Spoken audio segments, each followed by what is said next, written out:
Yo everyone, and welcome back to my channel. So today I'm going to be doing a review and showing you some lip swatches of the relatively new Lime Crime lip glazes, which are described as butter and glaze. Now they came out in the US through Lime Crime a little while ago, but they only recently came to the UK. I actually got these before I went to Korea, but obviously didn't have a chance to actually film a proper review for you guys. So that's what I'm going to be doing today. So altogether I have 4 of them. I bought mine from Look Fantastic in the UK. And I think maybe 1 or 2 other places sell them, but I'm not too sure where exactly, but I will link it below for you guys, for those of you that may be potentially interested in purchasing them. So altogether they come in 12 shades, and I have got 4 to show you guys. Now let me just read to you what their claims are off of the website. So they are basically cannabis sativa seed oil infused cream liquid lipsticks. No, you can't smoke your lipstick, people, so don't try it. What they've written is that we know that no one nude fits all, which is why we created the perfect cream liquid lipstick with nude hues for every unicorn. What makes our nude lipsticks better than others? These special lipsticks are infused with hydrating. Oh, I see how they wrote that. Hydrating, as in H-I-G-H, drating, haha. Cannabis sativa seed oil that will never leave your lips high and dry. We've got nudes on deck with a range of universal natural nude lipstick shades to complement any skin tone. Lip glaze will not only have you feeling good but looking good. Never sticky, always buttery and moisturizing. Dab on some lip glaze for the perfect nude lip that delivers a hybrid of creamy colour and shine for long-lasting effects. Try rolling our cream liquid lipstick over our assortment of nude and neutral velveteens lip liner. So what are my thoughts about it? Do I agree with them? Now they have said that these are like a butter stroke glaze. So they are like lip glosses, but they're not so much because they've got a much more buttery feel to the lips. And they are not as glossy as lip glosses either. So they are definitely a cream liquid lipstick. Because it has got the cannabis sativa seed oil, it definitely makes your lips feel a lot more moisturized. They feel very slippy on the lips, if that makes sense. Like if I mush my lips together, they kind of slip around. But I find that they don't bleed, which is one thing that I always get with lip glosses, which is great. And they do make my lips feel really lovely and moisturized pretty much throughout the entire time that I'm wearing them. Never sticky, correct, always buttery, yep, and moisturizing. And I would definitely say that there is a shade for everybody out there. They go from the fairest of nude shades to the deepest of nude shades. So basically from fair to deep skin tones, everybody is covered. Now, what are my thoughts about these? Now, I've already said that I agree with their claims that they have. However, I would probably give these a 7 out of 10. I really wanted to love these, you guys. I really wanted to. But there is one really big negative about them, which means that I will probably never repurchase them. First off, let me just show you what they look like before I get into that. So they come in these green, obviously, boxes, and then they come in this kind of packaging, which is just a standard plastic tube. And then on the inside you've got a pretty simple and straightforward doe foot applicator, and it makes it very easy to apply on the lips. Now, why don't I like them, you're wondering? What can be so wrong about things that have been described so amazingly by them? And Eyeliner does agree with all their claims. However, there is one thing they've not mentioned, and they probably can't mention it because it's such a weird kind of negative. All right, so I put them on, they look great, they feel great, they're perfect, beautiful nude without having to use like a proper lipstick. Like for example, what I'm wearing right now is Colourpop's Lumiere lipstick.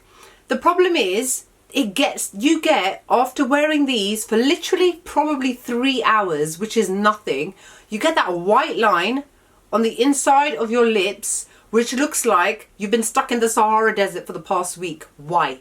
The only time that ever happens to me is if I've been fasting during Ramadan, or I've not eaten or drunk anything for many hours, and your lips get very dry feeling because there's no hydration happening and no liquids are passing your lips, and then you get that white line. Now this happens no matter what, and it looks awful, it looks dreadful, and it really stands out, especially because you've got a nude lipstick on. So it's almost like your lips but better, depending on what kind of shade you use, but then you've got that gross white mark on the inside of your lips, and it looks awful. And that is literally after 3 to 4 hours. Then what I end up having to do is taking a tissue, wiping off the inside, reapplying it only for it to happen another 3 hours later. Who's got the time? Who's got the energy? Who has got the time to be checking in the mirror every 5 minutes to see whether that white line has appeared or not?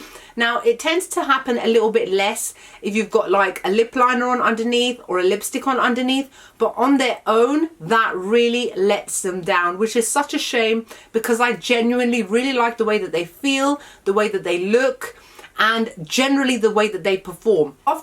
Pretty much towards the end of the day, I've hardly got anything left on my lips because I've wiped them so much that I just can't be bothered to reapply it, and I just let the colour fade until it's pretty much gone altogether because it is a nude shade.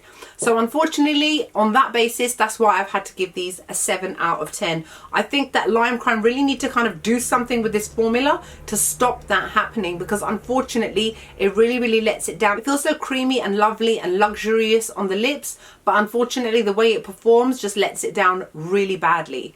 And the joke is the colour is still so opaque on the lips and it looks almost fresh, and then you talk and you got that white crap in the middle of your lips. Like, that's not cute. So anyway, after that little review there, I'm now going to do some lip swatches for you guys, just to show you guys what they look like on my natural lip colour, and just to see whether or not any of you guys may potentially be interested. Some of you may not care anyway and just buy it, and which is fine. I mean, like I said, with lipsticks underneath, they generally tend to perform a little bit better because there's something like another product that it's working with, but on their own,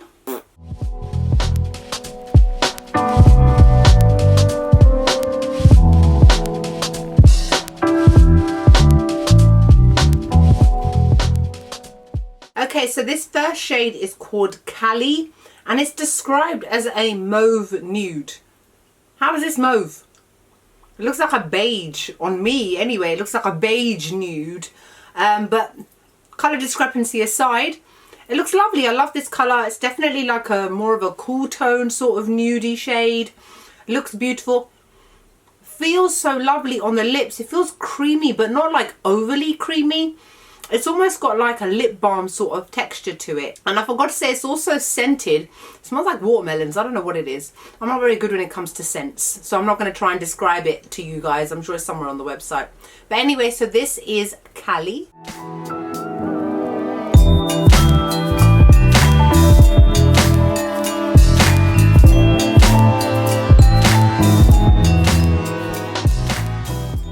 Okay, so this next shade is called Clover, and this has been described as a rose nude. That I can kind of agree with.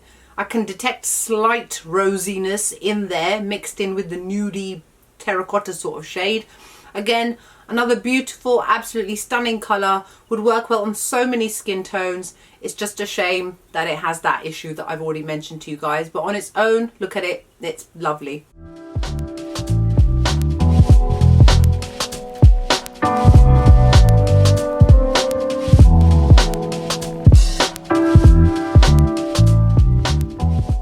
So this next shade is called Herb, and this has been described as a terracotta nude, which I would definitely say it completely is. It's probably my favourite one out of all of the shades that I've purchased, just because it's slightly deeper in tone than the previous two, and it looks so lovely. It's so wearable for everyday sort of shades, or if you're wearing orange, if you're wearing gold, if you're wearing brown, that sort of thing.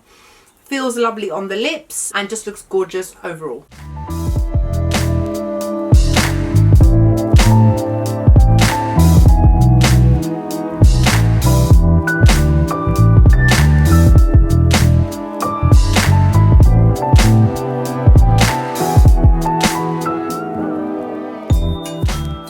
Okay, so this final one that I'm going to show you is called Fern, and this has been described as a medium warm brown, which I guess is kind of okay. It looks like ulti to me. My Asian peeps know what that means. Look at the kind of colour it is. It does. It has that very vomit looking colour about it. Like, I'm not sure about it. Maybe it just doesn't work too well with my undertones. I don't know. There's just something slightly off-putting about this colour. However, I'm sure that if the rest of my makeup merged and worked with it, it wouldn't look so bad to me. I just don't think that it works well with my like purple and pink tones going on in my face today. Anyway, So that is the last lipstick that I'm going to show you. Let me just wipe this off and let me just put back my old one on. There we go, back to normal. So that's it for my review and demo of the Lime Crime Lip Blazes. Let me know what your thoughts are, especially those of you that have had this for a while or have already owned it or purchased it because you live in the US and you had quicker access to it. What do you guys think? Do you hate it as much as I do? Do you get that white thing? How have you combated getting that as well? Other than that, I hope you guys are wonderful and great and you enjoyed this video. Like, comment, make sure you subscribe, and I'll see you all soon. Bye.